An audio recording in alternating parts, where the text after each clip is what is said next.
Hello, brothers and sisters. Welcome back to our study of Proverbs. Looking at the sayings under different headings or subjects or themes.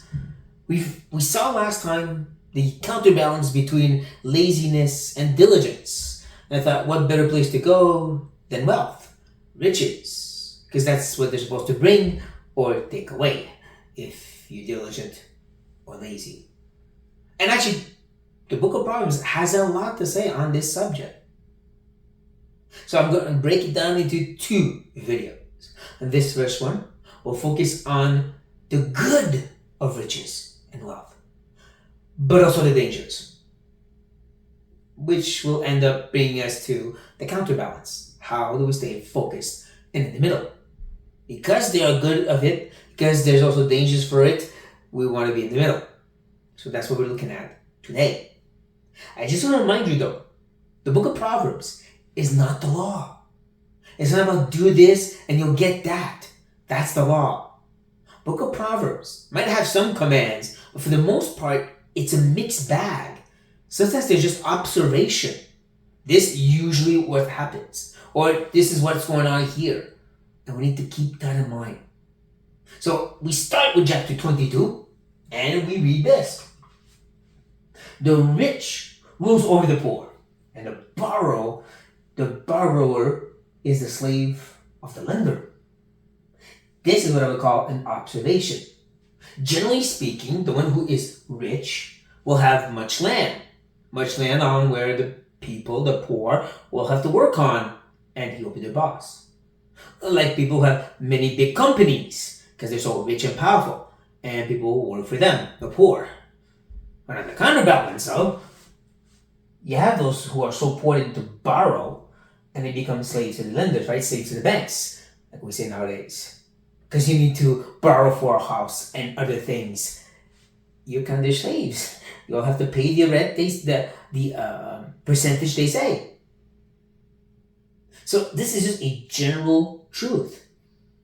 Those who have will end up being more ruling and in power, while those who don't will be the one enslaved. It's the same kind of general rule and contrast we see for the next one. Oops. A rich man's wealth is a strong city. The poverty of the poor is their ruin. It's not saying it's good or bad. It's just saying, generally speaking, when you have, it'll give you a strong city. Right? Think about in the day-to-day modern world. Well, if you have much money, you have a problem in your house or your car, you can just pay to get it fixed. You can just get a new house or a new car because you're rich. Now, if you're poor and something breaks in the house, you have to count the cost. Can I afford to repair it? Or do I just try to patch it up? And usually you have to go to patch it up.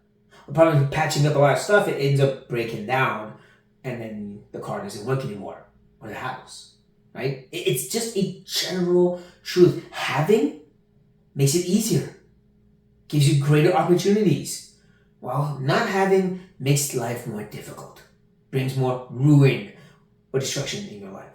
General reality. Not aiming to be rich and it's bad to be poor. It's just a general reality. Just like the next one. A man's gift makes room for him and brings him before the great. And we understand, it's not bribe. It's not about greasing some palms. There's nothing negative in this verse. But if you have, right, the rich, once again, that's why I use it here, because you have to be able to give gifts. These gifts will make a way for you, remove obstacles for you, and bring you before great and powerful people. It is the rich who hobnob with the presidents and the elites. Again, don't think in a negative twist, just those who have will be those who get closer to the powerful. It's just a basic reality of life. It's not a bad or good thing. It's just, it helps. It leads. It takes away problems and it builds strong cities. That's the reality of riches, of wealth. One final encouraging truth about riches and wealth and having is this one. The blessing of the Lord makes rich, and he has no sorrow with it.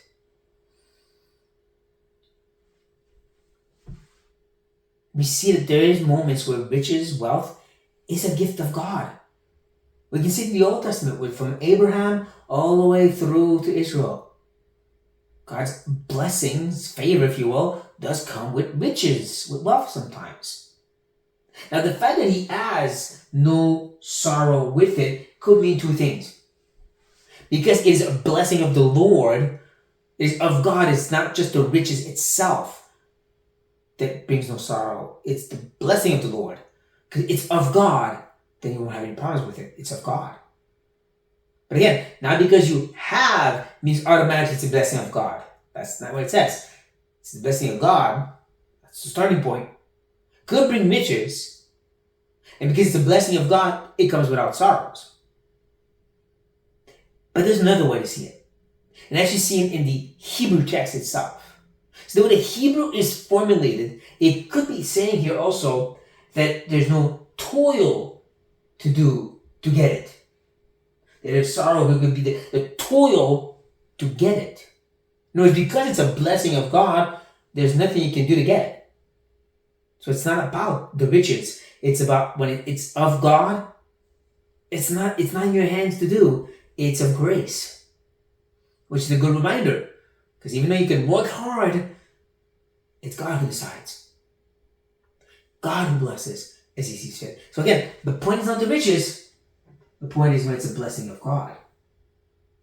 So seeing the good of it and understanding the difference between the riches itself and the blessing of the Lord, we actually go on now to a very interesting verse.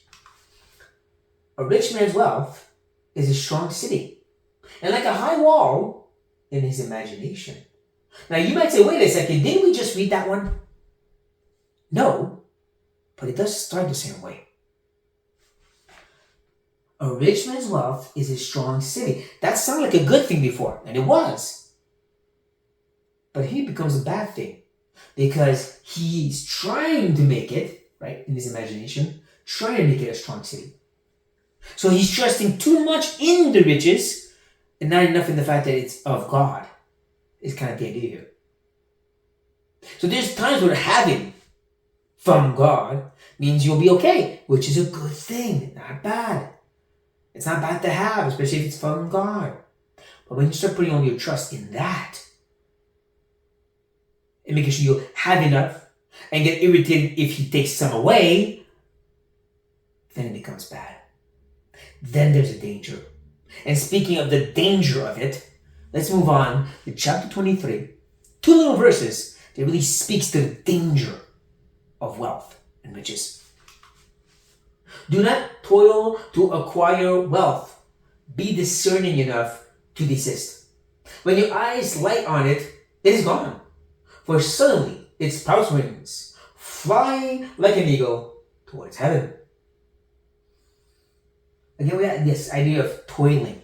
Remember before? You can't toil, you can't work hard to get God's blessing. It's a grace. Well, here's a proverb that says, don't be toiling. Don't be putting the efforts to get that wealth. Because again, it's not about that. That's not the strong wall for real. That's in your imagination. It's the blessing of the Lord. And His great provision if He wants. There will be a protection. But do not strive or fight for or even to exhaust yourself is the idea of toil to get that wealth. And we see the verb play, right? You work hard to get wealth, but actually what you should be working hard at is discerning. Think. Think to do what? To desist. Instead of working hard, stop working. That's thinking. Why? Because of this beautiful imagery of putting your eyes on something and then already gone. You're going to grab it, it flies away like a bird. Like trying to catch a bird. It will keep just flying away just when you get close enough. Same thing for wealth. Now some do grab it and they've made millions and billions out of it. Great for them. But a lot of people, they work hard for it and then when they go to grab it, it seems to just go away. So what do? Because there is a good in it. It could be a blessing of the Lord, but we're also called not to make it our first primary focus and even our idol, right? The love of money. The love of money is the root of all sorts of evil. So what do? I'm glad you asked. Wealth gained hastily will dwindle, but whoever gathers little by little will increase it. Again, general instruction here, not absolute, not law. Generally speaking, when wealth is gained too quickly, it can go away like that. Think of the so many people who win millions upon millions through the lottery. And there are a lot of them who end up poor in the streets and even sick and die. Seriously. Many, actually. They get so much, they don't know what to do. They don't think, they don't calculate, they don't budget. They think that I have millions. I'll be okay. And they end up with nothing. What's better is that little by little.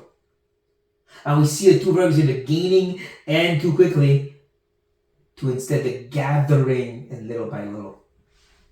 That brings a little increase. It doesn't mean it's wrong to invest in a certain thing and it makes a lot of money in one shot.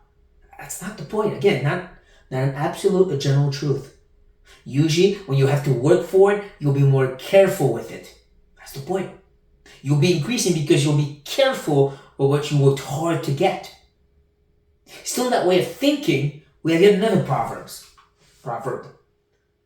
An inheritance gained hastily in the beginning will not be blessed in the end. It's again this notion of ending and beginning, right? How at the end, there's this retrospect, you look back and you've learned and you do better. But in this case, it is the end of the end. And you end up not blessed. And the being blessed part, but cursed. Now, when he mentions the inheritance gained hastily, most commentators go to the route of he put in the efforts. He tried to get the inheritance quicker than he should have. Like the prodigal son. The prodigal son who won inheritance before his time. That probably is the idea here. Because the way it's presented, it really is. He tried to gain it too quickly.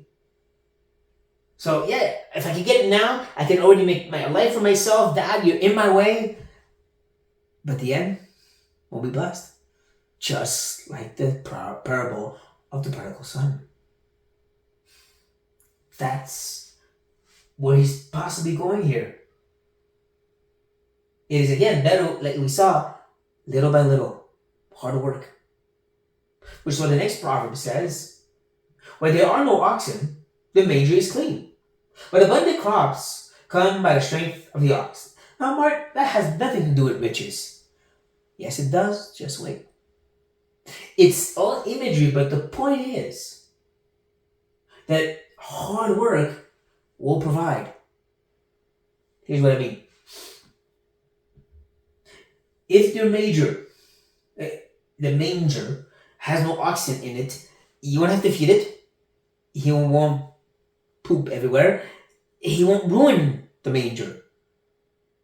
But the ox is a very valuable tool to plow the field, to do hard work and a lot of it and very quickly.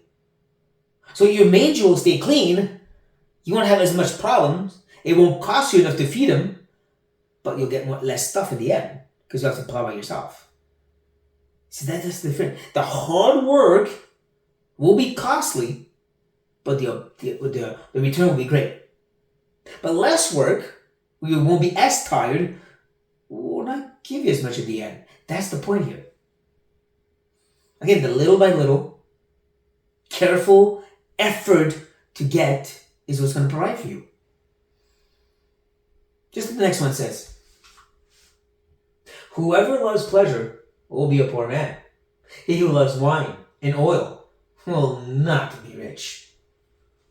If it's all about the getting with minimal effort, I'm being too quickly to get it, too quick to get your inheritance, too quick to get the money, and no wisdom to go with it, it's because you want the thing You think you need to get the better car and the better house and the nice trips. You aim for that and try to get rich quick to do it. You won't get rich. You'll be ruined at the end. Now, it works. Again, Proverbs is just generally speaking, it doesn't. So what about us though? What does all this mean for us? Well, even as believers, we have to understand God still blesses with provision. And for some, He does provide more. It's not a sin for Christians to succeed in business and to have businesses and stuff. But still, it's the hard work, the diligent effort, little by little, in which you grow in wisdom. That's the best thing for you. To try to get the riches, to make that your objective, will ruin you in the end. So that's the point. God will bless your efforts, and He could bless it abundantly or just enough, but it is of God. We never lose sight of that. In that way, it doesn't become your strong city, but God does. In that way, it doesn't become your main focus to do everything you can to get it, because like a bird, it'll just fly away. It is in that reality where you're focused on the Lord and working hard, and in that, and through that, you will get the right kind of riches and wealth and blessing. May that speak to us, brothers and sisters. On that note, be blessed.